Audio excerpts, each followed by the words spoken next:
औरत ही औरत की सबसे बड़ी दुश्मन बनी हुई है। लड़का लड़की सब तो एक जन है, पार्किंग में आधा रात ले बैठा रहता है। अब वहाँ क्या हो रहा है? सोसाइटी है वो बहुत रिग्रेसिव है विमेन के लिए। बंगाल और महाराष्ट्र में जिस तरह से पुलिस का रवैया उदासीन रहा, ये हमारे लिए चिंता की बात है। ये सारे रेप के पीछे मेल मेंबर्स का हाथ होता है। यहाँ तक कि बहुत सारे असॉल्ट केसेस हैं जो बच्चियों के उनके घर के ही कोई क्लोज रिलेटिव होते हैं जिनको असॉल्ट कर रहे होते हैं। करें तो अपॉर्चुनिस्टिक रेपिस्ट भी कह सकते हैं, क्योंकि रेप करने वाला व्यक्ति बजाबता एक प्रक्रिया के तहत एक मौके का इस्तेमाल करता है कि वो छोटे कपड़े पहन के गई होगी इसीलिए उसके साथ ऐसा हो गया, या कोई उसे घूर के देख रहा है इसीलिए उसके साथ ऐसा हो गया। पर जब हम देखते हैं 2 साल की बच्ची या 1 साल की बच्ची के साथ ऐसा हो रहा है तो उसका रीज़न छोटे कपड़े या बड़े कपड़े तो नहीं हो सकता है। शिक्षा को नैतिकवान बनाना और परिवार में नैतिक मूल्यों की रक्षा करना, यह भी हमारे देश की राजनीतिक नीति का एक अंग होना चाहिए। इंटरनेट पे किसी की भी छवि को धूमिल कर देना, किसी को भी गाली दे देना, पोर्नोग्राफी में फेक वीडियोस में एआई के इम्प्लीमेंटेशन से। तो क्या रूम में बंद हो जाएं, फिर रेप होना बंद? कोई नहीं सोच रहा है कि अपने घर में माँ बहन है, एज अ प्रोडक्ट उसको शोषण करने का कोशिश करता है। एक लड़की है तो 4 लड़का है, वो तो बलात्कार हो गए। पब्लिक से थोड़ी रुकेगा, सब रुकने के बाद थोड़ी है। जब भी रुकेगा तो सरकार इसका रोक सकता है। हिंदी के प्रसिद्ध लेखक एवं व्यंगकार हरिशंकर परसाई का इस साल जन्म शताब्दी वर्ष है। उन्होंने बलात्कार को लेकर जो बातें कही थी वह आज भी प्रासंगिक है। परसाई जी ने कहा था, बलात्कार को पाशविक कहा जाता है पर यह पशु की तौहीन है, क्योंकि पशु बलात्कार नहीं करते पर आदमी करता है। नमस्कार दोस्तों, मैं साक्षी, आपका स्वागत है द पंचायत में। तो आज हम बात करेंगे एक ऐसे मुद्दे पर जिसे हमारी कर्मठ सरकार और समाज बार बार नज़रअंदाज करते हैं। जी हाँ, सालों से चली आ रही हॉट टॉपिक बलात्कार की बात कर रही हूँ मैं। सवाल है कि आखिर हमारे देश में इतने बलात्कार क्यों होते हैं? क्या वजह है कि ये अपराध रुकने का नाम नहीं ले रहा? भारत में बढ़ते बलात्कार के मामलों पर चर्चा करने से पहले एक बात साफ कर दूं कि हमारे देश में हर समस्या का समाधान ढूंढने के लिए सरकार की तरफ देखने की परंपरा है। पर इस बार हम सोचेंगे कि सरकार आखिर इतने सालों से क्या कर रही थी। शायद व्यस्त थी विकास की वादों में और ये मुद्दे उनकी प्राथमिकताओं में नहीं आए। क्या सरकार की जागरूकता और सख्त कानून सिर्फ कागजों पर ही अच्छे लगते हैं? तो आइए हम इस वीडियो में जानते हैं डॉक्टरों, लॉयर, शिक्षकों, छात्रों और इस पर वे क्या सोचते हैं। भारत में बलात्कार की इतनी घटनाएं क्यों होती है और उन्हें रोकने के लिए हमें क्या करना चाहिए, क्योंकि सिर्फ कानून बनाने से कुछ नहीं बदलेगा जब तक समाज में खुद नहीं बदलेगा। मैम, भारत में इतना रेप क्यों होता है और इसको कैसे रोका जाए? देखिए, रेप होने का क्या कारण है ये तो एनालिसिस की बात है, रिसर्च की बात है और इस पर विभिन्न एजेंसियां काम कर रही हैं और देख रही हैं और ह्यूमन बिहेवियर को भी समझने की कोशिश कर रही हैं। इस पर हमारी कोई टिप्पणी नहीं हो सकती है उस तरीके से। लेकिन जो बात लगती है वो ये है कि हमारी जो सोसाइटी है वो बहुत रिग्रेसिव है विमेन के लिए। ये मैं बहुत बड़ी बात कह रही हूँ, ये एक छोटी बात नहीं है, बड़ी बात है। और इस पर कई सारे लोग ये कह सकते हैं कि नहीं, हमारी सोसाइटी में महिलाओं को देवी माना जाता है और बाकी सारी चीज़ें कहते हैं लोग। लेकिन मेरे ख्याल में हमारी सोसाइटी बहुत रिग्रेसिव है। जब आप फीमेल फेटिसाइड देखते हैं या फिर उसके अलावा UNFPA की रिपोर्ट भी है जिसमें आप देखते हैं कि बच्चियों की शादी जो है 18 साल से कम उम्र में हो जा रही है। उसके अलावा ऑनर किलिंग का मामला है। तो कई सारे ऐसे मामले हैं जो महिलाओं के सामने हैं, हमारे सामने हैं, हम तो ये कहेंगे हमारे सामने है, जिस पर हम लोग लगातार बात कर रहे हैं, विचार कर रहे हैं, विमर्श कर रहे हैं। और मेरे ख्याल में हम बात ही कर सकते हैं इस पर। और मुझे लगता है कि हर घर, हर परिवार में इस पर बातचीत होनी चाहिए और आप अपने घर के बच्चों को, अपने घर के लड़कों को, अपने परिवार के लोगों को आपको लगातार जागरूक करना चाहिए इस पर बात करके। अक्सर होता यह है कि हमारे घर में इन सब चीज़ों पर कोई बातचीत नहीं होती है और बातचीत होना बहुत ज़रूरी है, क्योंकि अगर हम बात करेंगे तो मुझे लगता है कि बात तब बनेगी और इस तरीके की चीज़ें जो हैं वो कम होगी। तो जो मूल है सारी चीज़ों का वो ये है कि एजेंसियां जो बिहेवियरल चेंजेस पर काम कर रही हैं वो इस चीज़ को नोट कर रही हैं, क्या हो रहा है, नहीं हो रहा है, उसका एनालिसिस हो रहा है। दूसरा ये कि परिवार में इस विषय पर बात होनी चाहिए और परिवार को प्रोग्रेसिव होना चाहिए। सब भारत में महिलाओं के साथ रेप क्यों होता है और इसको कैसे रोका जाए? क्यों होता है? देखिए, अपराधी अपराध करेंगे, ये नेचुरल चीज़ है। हम क्या कर सकते हैं, रूल ऑफ लॉ है तो कानून का डर होना चाहिए सबसे बड़ी बात, और तय समय में सज़ा मिलनी चाहिए। और आप 2 मामलों में देखें, बंगाल और महाराष्ट्र में जिस तरह से पुलिस का रवैया उदासीन रहा, ये हमारे लिए चिंता की बात है। हम अपराधियों से पहले अपने पुलिस को ठीक करें, तब हमको लगता है कि इस पर कुछ सही ठोस कानून बन पाएगा और ठोस तरीके से काम हो पाएंगे। और जब सज़ा मिलने लगेगी तो सब्सिक्वेंटली धीरे धीरे रेप केसेस में कमी आएगी। सर, भारत में रेप क्यों होता है और इसको कैसे रोका जाए? टेक्नोलॉजी के हिसाब से क्या बताना चाहेंगे आप? देखिए, रेप जो है ये एक चीज़ तो सिद्ध है, और साइकोलॉजिकली भी अगर इसकी स्टडीज़ को देखा जाए तो सोसाइटल चेंज की ज़रूरत है, समाज को बदलने की ज़रूरत है।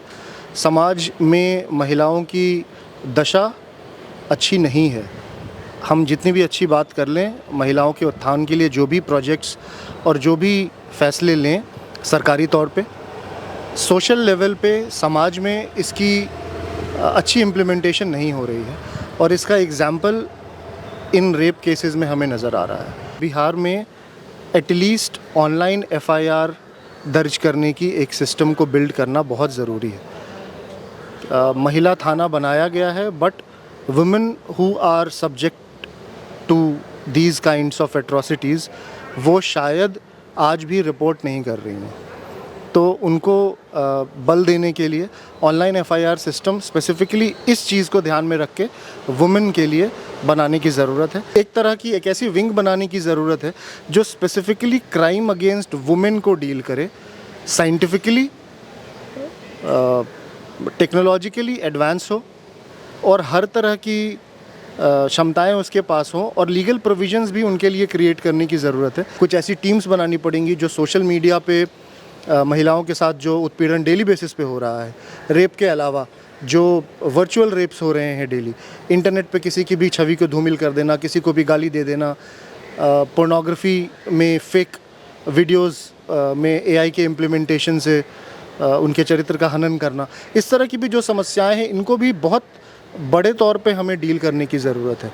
रेप्स जो कि फ़िज़िकली मॉनिटर हो गए हैं, जो दर्ज हो गए हैं, उनके लिए तो सोसाइटी को जागरूक होना ही पड़ेगा, एक साथ आना ही पड़ेगा, बट जो पॉसिबिलिटीज़ बिल्ड हो रही हैं उनको भी ध्यान में रख करके थोड़ा सचेत रहने की हमें ज़रूरत है। भारत में रेप जो है, इसको लेके जो चर्चा चल रही है, उसका सबसे एक महत्वपूर्ण पक्ष ये है कि हम लोग ये जानना इस पक्ष पर ध्यान ही नहीं दे रहे हैं कि रेपिस्ट जो है उसकी बेसिक साइकोलॉजी क्या है, उस पर हम लोग ध्यान नहीं दे रहे हैं। हम लोग क्या बात कर रहे हैं, पीड़ित कौन है, रेप होने के बाद हम क्या करेंगे, क्या कानून बनाए जाए। लेकिन इसका सबसे महत्वपूर्ण पहलू ये है कि रेपिस्ट की एक मानसिक अवस्था जो होती है, वो रेप क्यों करते हैं, वाई मेन रेप्स, ये बात अभी तक स्पष्ट नहीं हो पाती। अगर इस ओर अगर हम ध्यान दें तो हो सकता है कि इस समस्या को समझने में और इसका निराकरण करने में हम लोगों को आसानी हो। बेसिकली रेप के मामले में मैं ये कहता हूँ कि एक स्टेट ऑफ माइंड है। मनोवैज्ञानिक के हिसाब से अगर देखा जाए तो it's a state of mind. इसका मतलब एक मानसिक विकृति है। अगर रेपिस्ट से आप उनके अनुभव को पूछेंगे तो उनको आप देखिएगा कि अधिकांश मामलों में उनको किसी प्रकार का क्षोभ नहीं होता है। वहीं अगर किसी आप मर्डर करने वाले व्यक्ति से अगर ये पूछिएगा कि आपको मर्डर करने के बाद आपको उसका पश्चाताप है, तो आप वो सुनेंगे मर्डर करने वाले व्यक्ति से कि हाँ, हमें इसका रिमोर्स है, हमें इस घटना का दुख है। क्यों? क्योंकि उसमें बॉडी अवेलेबल होती नहीं है। लेकिन रेपिस्ट यहाँ अवेलेबल, जो जिनके साथ रेप करते हैं वो अवेलेबल हो पाते हैं, तो उनको ये लगता है कि हमने उनकी प्रतिष्ठा का हनन किया है। कहीं ना कहीं आप ये देखिए कि रेप के पीछे की जो मानसिकता है वो सामने वाले व्यक्ति को नुकसान बेसिकली शारीरिक नुकसान से ज़्यादा मानसिक नुकसान पहुँचाने की एक तरीके की चेष्टा है।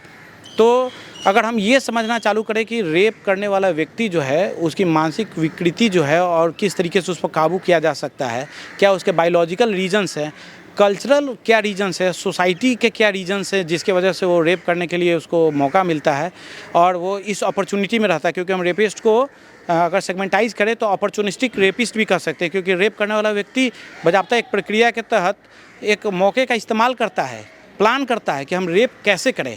इसका मतलब बायोलॉजिकल से ज़्यादा कल्चरल भी कुछ ऐसे सेंटिमेंट्स हैं और सेगमेंट्स हैं जिसकी वजह से हम कह सकते हैं कि वो रेप करता है। हमारे समाज में घरेलू हिंसा इतनी आम बात है कि आस पड़ोस वाले लोग अपने घर के दरवाजे और खिड़कियां बंद कर लेते हैं। इस बारे में कोई चर्चा नहीं करना चाहते हैं। समाज की ये बेरुखी देखते हुए और ये सूखापन देखते हुए बहुत सारे दरिंदगी भरे लोग हैं जो रेप जैसी चीज़ों को अंजाम देते हैं। यहाँ तक कि जो विक्टिम्स होते हैं असॉल्ट के, डोमेस्टिक वायलेंस के, वो चुपचाप अपना इलाज कराना चाहते हैं, इन चीज़ों को दबा देना चाहते हैं, क्योंकि उनको सोशल स्टिग्मा होता है, उनको बदनामी का डर होता है। और बहुत सारी गरीब महिलाएं जो आर्थिक रूप से अशक्त होती हैं, अपने और अपने बच्चों के भरण पोषण के लिए निर्भर होती हैं दूसरों पे, खासकर वो महिलाएं अपना इलाज करा के बस किसी तरह चली जाना चाहती हैं। हमें इन सोशल स्टिग्मा को ख़त्म करने की ज़रूरत है। लड़कियों को और औरतों को शैक्षणिक रूप से और आर्थिक रूप से सशक्त बनाने की ज़रूरत है, ताकि वो लोग आगे आएँ और ऐसे क्राइम को रिपोर्ट करें। यहाँ तक कि बहुत सारे असॉल्ट केसेस हैं जो बच्चियों के, उनके घर के ही कोई क्लोज रिलेटिव होते हैं जिनको असॉल्ट कर रहे होते हैं, लंबे समय से कर रहे होते हैं। तो we need to identify those people और उन लोगों को कड़ी से कड़ी सज़ा मिलनी चाहिए, ताकि एग्जाम्पल सेट हो और इस तरह की चीज़ें समाज में ख़त्म हो। इंडिया में रेप होने का इंडिया का लॉ एंड ऑर्डर कहीं ना कहीं जिम्मेदार है, क्योंकि और देशों में रेपिस्ट के अगेंस्ट जैसे इमीडिएट एक्शन लिया जाता है, वैसा इंडिया में कोई रूल नहीं है। आज भी 21वीं शताब्दी में भी 85% अप्रॉक्स 85% केसेस सेक्सुअल हरासमेंट के ऐसे हैं जो कि अनरजिस्टर्ड। पर्टिकुलर हम ये नहीं कह सकते हैं कि रेप क्यों होता है, क्योंकि अभी जो हमारा समाज है, जिस हम वातावरण में रह रहे हैं, वहाँ पे 2-3 साल से लेके 40 से 50 साल की औरतों का रेप हो रहा है। आजकल इंडिया में रेप की घटनाएं बहुत तेजी से बढ़ रही है। मेरे हिसाब से इसके पीछे जो मेन कारण है वो है एडिक्शन, ड्रग्स का एडिक्शन, अफीम का एडिक्शन, चरस का एडिक्शन, अल्कोहल का एडिक्शन, उसके बाद पॉर्न फिल्में देखना, पॉर्न साइट पे जाना, फिर उनके दिमाग में वही सब चीज़ चलता है, तब जाके इस तरह की घटनाओं को अंजाम दिया जाए। अब इसे रोकने के लिए हमें क्या करना चाहिए? तो सबसे पहले इंडिया में पॉर्न साइट कम्प्लीटली बैन करना चाहिए। दूसरा, इस तरह के केसेस में कोई भी पॉलिटिकल इन्वॉल्वमेंट नहीं होना चाहिए। तीसरा, यहाँ लॉ एंड ऑर्डर इतना टाइट होना चाहिए कि लोग कोई भी चीज़ करने से पहले डरे। लेकिन यहाँ क्या है कि लोगों के अंदर डर खत्म हो चुका है। उन्हें पता है कि हम करने के बाद 2 साल, 4 साल के बाद, 5 साल के बाद फिर बाहर आ जाए। तो ये चीज़ बिल्कुल नहीं होना चाहिए। ये सबसे बड़ा रीज़न है रेप का यहाँ पे, कि यहाँ पे लोगों के पास बेसिक शिक्षा नहीं है। अगर लोगों को शुरुआत से ही, स्कूल से ही अवेयर किया जाए कि क्या होता है, इसका सोशल इफ़ेक्ट क्यों है, रेप क्यों गलत चीज़ है, किसी भी औरत की एक सिंपल सा है, उसके इज्जत के ऊपर की जब बात आती है तो उसको किस वेज में रिस्पेक्ट करना चाहिए, ये चीज़ बेसिक एजुकेशन में इंक्लूड होना चाहिए। यहाँ पे हमारे स्कूल्स में कभी इस बारे में बताया नहीं जाता है। और आज के दिन में इंटरनेट युग है, आ चुका है, जहाँ पे पॉर्न हो गया, बाकी आपके पास प्रोवोकेटिंग मटेरियल बहुत ज़्यादा ईजिली उपलब्ध है, बट उसको किस ढंग से यूज कर रहे हैं बच्चे, उसके बारे में किसी को कोई एजुकेशन नहीं दिया जाता। और जब उनको बचपन से ही इसका साइड इफ़ेक्ट और बाकी सारी चीज़ समझाया जाएगा तो ये आगे चल के बहुत ज़्यादा इम्पॉर्टेंट होगा इस चीज़ को रोकने के लिए। भारत में महिलाएं अपराध के शिकार क्यों होती हैं?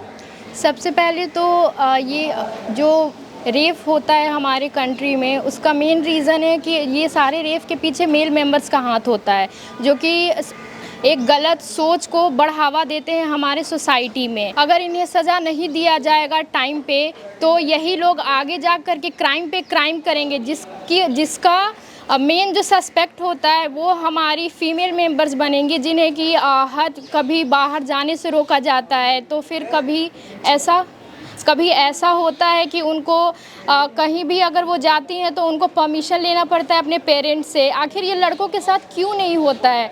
ये एक अनइक्वालिटी को भी हमारे सोसाइटी में बढ़ावा देता है। इसको रोकने के लिए हमें सबसे पहले तो वो रेपिस्ट पे जो है बहुत हार्ड जो है वो इंक्वायरी करना चाहिए, ताकि आगे जा कर के कोई भी जो अनदर जो मेल मेंबर है जो ऐसा क्राइम करने का हिम्मत करे, उसके अंदर ये चीज़ सोच के साथ ही ख़त्म हो जाना चाहिए।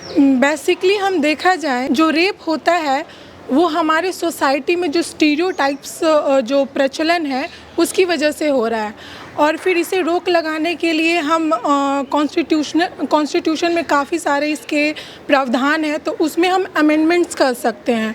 साथ ही साथ सरकार को हर स्कूल्स कॉलेजेस में इसके प्रति जो भी अवेयरनेस है वो लाने की ज़रूरत है। जैसे कि हमारे सोसाइटी में कुछ चीज़ों को लेकर लड़कियों को आगे बढ़ने नहीं दिया जाता है, जिसकी वजह से उसे पता ही नहीं होता है कि एक्चुअली में बैड टचेस क्या होते हैं। मतलब छोटे से हमें उस चीज़ का ज्ञान नहीं होता है। तो सबसे पहले तो इस चीज़ में अवेयरनेस आना चाहिए और साथ ही साथ कुछ अमेंडमेंट्स की ज़रूरत है और जो रेपिस्ट होते हैं उनके प्रति कड़ी से कड़ी मेनली जो भी है प्रावधान होने चाहिए, कॉन्स्टिट्यूशन में अमेंडमेंट्स होने चाहिए। First of all I would like to say कि जैसे हम लड़कियों के लिए बोलते हैं, एक स्टीरियोटाइप बन जाता है कि वो छोटे कपड़े पहन के गई होगी इसीलिए उसके साथ ऐसा हो गया, या कोई उसे घूर के देख रहा है इसीलिए उसके साथ ऐसा हो गया। पर जब हम देखते हैं 2 साल की बच्ची या 1 साल की बच्ची के साथ ऐसा हो रहा है तो उसका रीज़न छोटे कपड़े या बड़े कपड़े तो नहीं हो सकता है, वो बेसिकली एक साइकिक मेंटालिटी होती है। तो मेरे अकॉर्डिंग सबसे पहले मदर्स को, हर माँ को अपने बेटे को बचपन से सिखाना चाहिए कि उन्हें एक विमेन के साथ कैसे व्यवहार करना चाहिए, उनका बिहेवियर उनके लिए क्या होना चाहिए। They should be respectful toward every women, not just towards their mother, wife और देयर सिस्टर्स। और सेकेंडली मैं ये बोलना चाहती हूँ लड़कियों के लिए उनको सेल्फ डिफेंस ट्रेनिंग जैसे कि जूडो या कराटे हर स्कूल में, हर कॉलेजेस में सिखाना इज़ वेरी इंपॉर्टेंट, बिकॉज आपके साथ कब क्या हो जाए nobody knows, but at least you can protect yourself. That's what I want to say. Thank you. हमारे समाज में रेप का सबसे बड़ा कारण हमारा समाज ही है, जो कि कभी भी कोई महिला जो आती है अपना शिकायत को लेकर आती है, किसी से भी शिकायत करती है अपने घर में कि मेरे साथ ऐसा हुआ, तो लोग कहते हैं जो अपने ही फैमिली को बोलते हैं कि तुम ऐसे मत करो, वैसे मत करो, उस पर कोई एक्शन नहीं लेते हैं कि समाज में हमारा बदनामी होगा। एक्चुअली वो बदनामी होता ही नहीं है, वो केवल इनका समझ थोड़ा नहीं बेहतर नहीं है हम लोग का समाज का, और इसके पीछे कारण है हमारा पूरा समाज और हमारा सरकार भी इसका दोषी है। रेप एक इंसान की कह लीजिए तो साइकिक मेंटालिटी है। अकॉर्डिंग टू रिसर्च देखा गया था कि सबसे ज़्यादा अगर किसी समाज पे इफ़ेक्ट होता है तो वो उसका कल्चर का होता है, और हमारे कल्चर को अगर आज के ज़माने में सबसे ज़्यादा इफ़ेक्ट कर रहा है तो वो मूवीज़ है, सोशल मीडिया है। जैसे मूवीज़ आ रहे हैं आजकल, एनिमल मूवी फॉर एग्जांपल ले लीजिए, इतना गंदा रिप्रेजेंट किया गया है उसमें, फिर भी इसके खिलाफ कोई भी, इनफैक्ट औरत की सबसे बड़ी दुश्मन बनी हुई है। कोई भी फीमेल अभी तक सामने नहीं आई है कि हाँ इस मूवी में इतना वायलेंस क्यों है, हमारे मतलब इस मूवी में औरतों को लेके इतनी गंदी मेंटालिटी क्यों दिखाई गई है। पूरा पैट्रियार्की मूवी है, वो लेके देख सकते हैं। सेकेंडली रेप केस में अगर हम देखते हैं तो सबसे पहले मेंटालिटी आती है कि लड़की को इतनी फ्रीडम दी गई है कि वो उसका गलत इस्तेमाल कर रही है। अभी हम देख रहे हैं जो सीएम हैं वेस्ट बंगाल की ममता बनर्जी, उनका एक स्टेटमेंट आया था कि लड़कियों को इस टाइम पे लड़कों के साथ ज़्यादा इंटरेक्ट करके फ्रीली इंटरेक्ट हो रही हैं, जिसके कारण रेप हो रहे हैं, क्योंकि वो ज़्यादा लड़कों से घुल मिल रही हैं। तो क्या रूम में बंद हो जाएँ फिर रेप होना बंद हो जाएगा? Charity begins at home. सब अपने घर में फैमिली अपने बच्चों को नहीं सिखाते हैं। जो यहाँ तक कि जो अभी रेप केस हुआ है वेस्ट बंगाल में, उसकी मम्मी कह रही है रेपिस्ट की कि मेरा बेटा जैसा सपूत कोई हो ही नहीं सकता। नो, मेरा बेटा श्रवण कुमार है, तो श्रवण कुमार जाके रेप कर दिया और आपको कोई प्रॉब्लम नहीं हो रही। आपकी बेटी के साथ होता, you are be okay, right? अगर इसका मुख्यतः रीज़न देखा जाए तो इसका 2 कारण है। पहला कारण जिसको हम साइकोलॉजिकली डिसऑर्डर बोल सकते हैं, जिसको हम लोग नाम देते हैं लिबिडो, कामेक्षा। ये कामेक्षा एक साधारण तौर पे पुरुष में होती है जो सीधे देखता है कि लड़की एक प्रोडक्ट है, एज अ प्रोडक्ट उसको शोषण करने का कोशिश करता है। अब इसका कारण ढूंढना होगा। जब तक ला इस कामेक्षा और लिबिडो नामक डिसऑर्डर को हम लोग ख़त्म नहीं करेंगे, तब तक ला पुरुष के मन से जो आज रेप की घटना हो रही है उसको ख़त्म नहीं किया जा सकता। अब इसका मुख्यतः कारण देखा जाता है तो डॉक्टर सिगमंड फ्राइड का एक बहुत बड़े साइकोलॉजिस्ट है, उनका स्टडी है, वो देखते हैं कि लगभग 90% जो रेपिस्ट है वो लिबिडो नामक डिसऑर्डर से परेशान थे। अब लिबिडो का जो कारण वो ढूंढते हैं तो उनको पता चलता है कि उस बच्चे को 1 से लेकर 10 साल की उम्र में उसका मन का डेवलपमेंट नहीं हुआ। अब मन का डेवलपमेंट, उसका मदर से जो लव होता है, लव का अफेक्शन वो कम था, और जो माँ से लव का अफेक्शन कम होता है तो लिबिडो का डिसऑर्डर हमेशा बच्चे में आते हैं। और दूसरा मुख्यतः कारण देखते हैं कि जिसको अभी मेरी बहन बोली, क्या बोलते हैं, स्त्री की दुश्मन है। तो हम लोग देखते हैं कि अगर कोई लड़की का अगर वहाँ पर मोलेस्टेशन हो रहा है तो उसके बगल में या उसकी अपनी पत्नी या उसकी गर्लफ्रेंड, चाहे कोई भी जो फीमेल बेस्ट फ्रेंड है, वो बोलती है कि तुमको क्या इस सब से लेना देना, तुम यहाँ से निकलो। तो हम एक प्रसंग सुनाना चाहेंगे रामायण का, जब क्या बोलते हैं सीता माँ का अपहरण हो रहा था, तो उस समय बहुत सारे ऋषि वन में अपहरण हुआ था, तो वन में तो बहुत सारे ऋषि लोग तपस्या कर रहे थे, पर लेकिन राम जी मिलते किसको है? जटायु को। क्यों जटायु को मिले?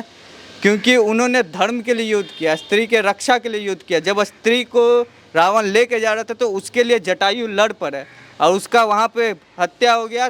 तो भी जो धर्म के लिए अगर तुम्हारा प्राण भी चल जाए, अगर स्त्री के बचाने के लिए अगर प्राण भी चल जाए, तो तुम ये बात समझ लेना कि श्री रामचंद्र तुमको गोदी में लेके तुमको मोक्ष की ओर ले जाएंगे। दुष्कर्म जैसी घटना जो एक सामाजिक अपराध है, मानवीय अपराध है, तो स्वाभाविक रूप से कानून की प्रक्रिया के तहत त्वरित न्याय यह तो एक आवश्यक तथ्य है ही, साथ ही साथ शिक्षा को नैतिकवान बनाना और परिवार में नैतिक मूल्यों की रक्षा करना, यह भी हमारे देश की राजनीतिक नीति का एक अंग होना चाहिए, जिससे महिला अपराध जैसे अमानवीय कृत्य पर लगाम लग सके। भारत में बलात्कार क्यों होता है और इसको कैसे रोका जाए?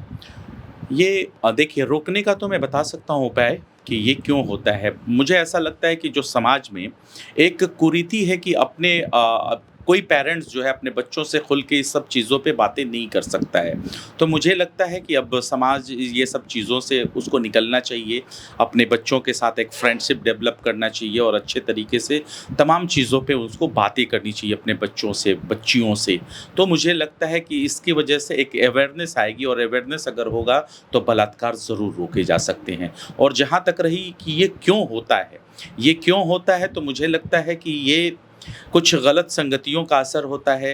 जो पॉर्न साइट वगैरह जो चलते हैं बहुत ज़्यादा नेट्स पे, ये सब की भी चीज़ें होती हैं, गलत संगत का नतीजा होता है। इसकी वजह से ये सब चीज़ की तरफ आदमी जाता है। तो इसको रोकने के लिए आपको सबसे अच्छे बिहेवियर्स लोगों के साथ रहना चाहिए और अपने पेरेंट्स के साथ जो है, पेरेंट्स से मैं स्पेशली कहूँगा कि वो अपने बच्चों के साथ एक फ्रेंडशिप डेवलप करें और हर चीज़ों पर वो खुल के अपने बच्चों से बात करें। जब भी भारत में इस प्रकार की घटनाएं होती हैं तो पुलिस को त्वरित कार्रवाई करते हुए घटना में जो भी संलिप्त लोग हैं त्वरित जांच कर, चाहे वो फॉरेंसिक जांच हो, चाहे अन्य तकनीकी माध्यमों से जांच कर उस पर कड़ी कार्रवाई करने का काम किया जाए। रेप समाज के लिए अपभ्रंश है, दुखद है, इससे बड़ा विभत्स घटना नहीं हो सकती है। मेरा स्पष्ट मानना है कि वैसे लोगों को, जो लोग भी यह घिनौनी हरकतें करने का काम करते हैं, सोचते हैं, उनको पुलिस द्वारा त्वरित कार्रवाई करते हुए पूरी सत्यतापूर्वक, निष्ठापूर्वक जांच कर और कड़ी से कड़ी सजा देने का काम किया जाए। भारत में बलात्कार क्यों होता है और इसको कैसे रोका जाए? क्योंकि इंसान के अंदर हैवान प्रवेश कर गया, उसको दया धर्म नहीं है। कोई नहीं सोच रहा है कि अपने घर में माँ बहन है, आज हम किसी के साथ मान ली गलत करेंगे तो यहाँ मेरी भी माँ तो है, मेरी भी बहन है, मेरी भी बेटी है, उसके साथ भी तो गलत आदमी कर सकता है कि नहीं कर सकता है। ये इंसान नहीं सोचता है और उसके अंदर में आता है तो ऐसे कर देता है। ये चीज़ उसके लिए प्रतिबंध होना चाहिए, चीज़ नहीं होना चाहिए। ऑन करो। भारत में बलात्कार क्यों होता है और इसको कैसे रोका जाए?